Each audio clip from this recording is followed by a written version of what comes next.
The store was supposed to be closed. The register was shutting down when Alia felt a sudden pull at her collar. Hard, public, humiliating. Fingers clenched her shirt across the counter as laughter echoed too close to her face. The smell of alcohol mixed with fear. "Don't flinch," one voice snapped. No one else moved. The cameras kept watching. They thought she was alone. They thought this would end quietly. They didn't notice who was still inside the store, and that mistake was about to turn the night upside down. Comment and tell us where you're watching from.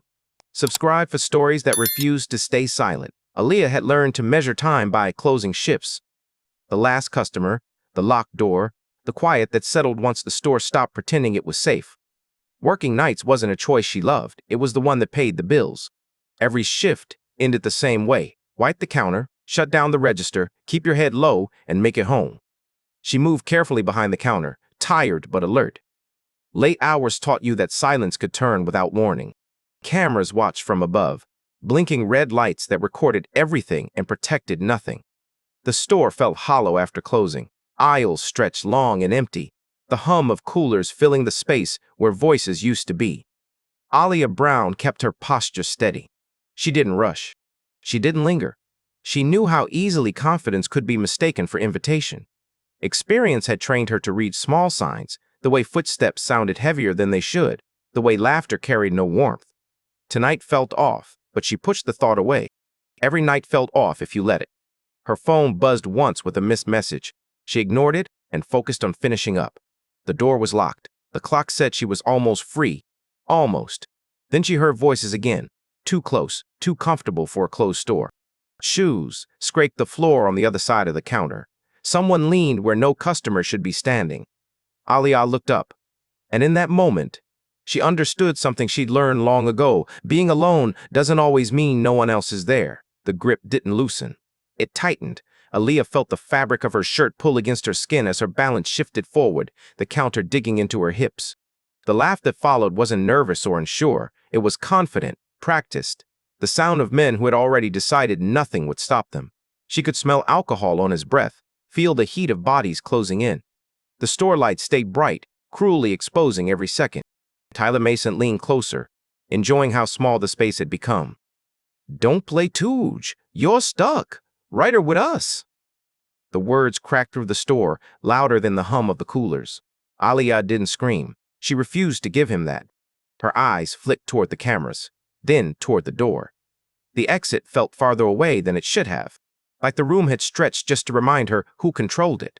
Evan Brooks circled the counter slowly, his grin wide, his tone playful in a way that made it worse.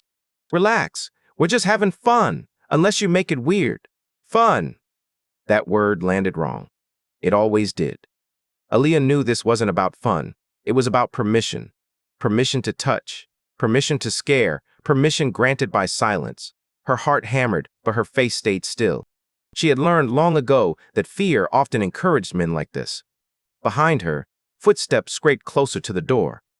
Derek Collins positioned himself between Alia and the exit, arms wide, casual but deliberate.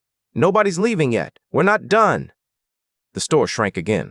The aisles felt longer, emptier. Every sound grew sharper. The buzz of the lights, the faint clink of bottles, the soft tear of fabric as fingers twisted tighter. Alia's breath stayed measured even as her pulse climbed. She focused on not freezing. Freezing was what they expected. She planted her feet and pushed back just enough to make eye contact, her voice breaking the pattern they thought they owned. "G, your hands off me." The words echoed, bold and raw. For half a second, something shifted, not enough to stop them, but enough to surprise them. Evan's smile faltered. Tyler's grip hesitated before tightening again, irritated now. Power hated resistance, even small ones. That was when the air changed. Not loudly, not suddenly. A presence settled into the space behind them. Heavy footsteps, slow and controlled. No rush, no panic, just certainty.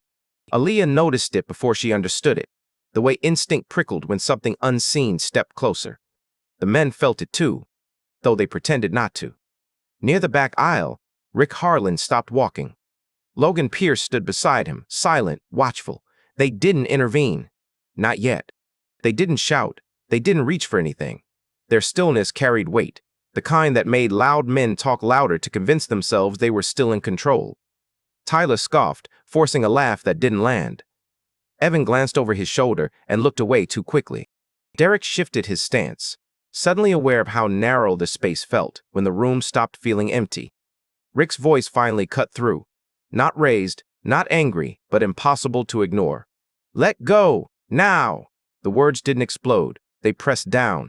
For the first time, the laughter stopped completely. Aaliyah felt the grip on her shirt hesitate again. Weaker this time, unsure. The balance of the room wobbled, not broken, but disturbed. The men hadn't lost yet. They just realized the rules they thought protected them might not apply forever. No one moved. The moment stretched, heavy and unfinished, like a held breath that refused to release. Aaliyah's heart pounded as she waited, unsure which way the night would fall, knowing one thing for certain: whatever happened next wouldn't be quiet. The grip finally broke, but not out of mercy. Aaliyah felt the sudden release as Tyler's fingers slid from her shirt, leaving the fabric stretched and her balance unsteady. The counter caught her before she fell. For a split second, the store held its breath. No laughter, no movement, just the sharp awareness that something had shifted and couldn't be reversed. Tyler Mason straightened, forcing his shoulders back like posture alone could rebuild the confidence leaking out of him. His eyes darted between the men behind him, measuring distance, reassessing power.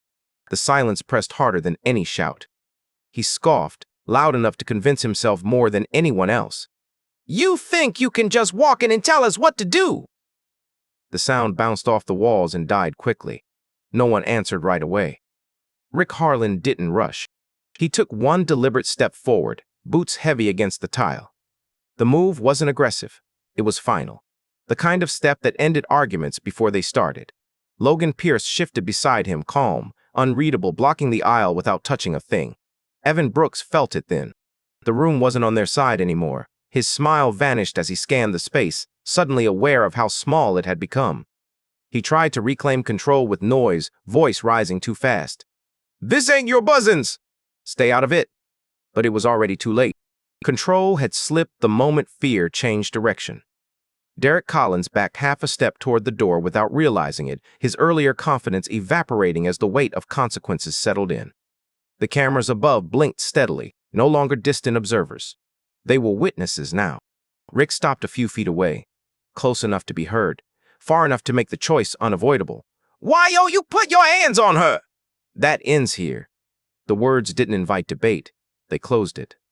Tyler laughed again, sharp and brittle, but his eyes betrayed him. He glanced at Evan, then at Derek, searching for backup that didn't exist anymore. Aaliyah watched quietly, chest tight, every nerve awake. She didn't step away. She didn't shrink. Her silence carried weight now. Tyler lunged, not smart, not planned, just instinct. A shove meant to reassert something already lost. It didn't land. Logan moved first, not fast, efficient. The space Tyler expected to fill disappeared, replaced by force that redirected him sideways, down, away. His shoulder hit the floor hard enough to knock the air from his lungs. The sound echoed, loud and final. Evan froze. Derek bolted for the door. Rick didn't raise his voice as he looked down at Tyler, pinned by gravity and his own choices. G! Up and walk out, now!" The command cracked through the store like a gabble. No anger, no insult, just consequence. Tyler scrambled to his feet, pride gone, eyes wide, breathing uneven. Evan followed without a word. Derek yanked the door open so hard the bells shrieked overhead. The three of them spilled into the night, footsteps uneven, dignity left behind. Then, silence. Aaliyah stood still, heart racing, the torn fabric of her shirt clenched in her hand. The store felt different now. Smaller, real. Rick turned toward her, his tone shifting, not softer but human. "You're safe. They're done." The words landed heavier than anything else had that night. Aaliyah's legs finally trembled as the adrenaline drained, but she stayed upright. She nodded once, slow and steady, reclaiming space that had almost been taken from her. The lights buzzed overhead. The cameras kept recording. But the story had already changed, and there was no undoing what had just been exposed. The store didn't return to normal. It couldn't. Aaliyah stayed behind the counter, shoulders squared, breathing slow as the silence settled in. The torn fabric of her shirt reminded her that safety doesn't erase what already happened. Tyler Mason and the others were gone, but the violation lingered, heavy and real. Moments like this didn't end when doors closed. They followed you home. Rick Harlan gave one last look around the store, making sure the night had truly released its grip before stepping back. Logan Pierce remained near the aisle, quiet, aware that protection wasn't about spectacle. It was about presence. Evan Brooks and Derek Collins disappeared into the dark, carrying consequences they couldn't outrun. Aliyah adjusted her shirt and finally stepped away from the counter. She didn't feel victorious. She felt exposed and awake. What stayed with her wasn't fear alone, but clarity. The understanding that silence invites harm, and that dignity sometimes survives only because someone refuses to look away. The cameras overhead had recorded everything. For once, they weren't just decoration. They were proof. Not proof of heroism, but proof of what happens when power assumes permission. Proof of how quickly disrespect turns physical. Proof that racism doesn't always shout. Sometimes it leans in close and waits to see if anyone will stop it. Aliyah didn't speak much after. She didn't need to. Her stillness said enough. She finished closing the store, locked the door, and stepped into the night changed, but not broken. What was taken couldn't be undone. What was exposed couldn't be hidden again. Because this wasn't just her story. It's the story many carry quietly. The question is, how many moments like this pass unseen simply because no one steps in? If this story made you uncomfortable, it was supposed to. Like this video, share it with someone who needs to see it. Comment your thoughts and subscribe to Black Community Struggles for stories that refuse to stay silent.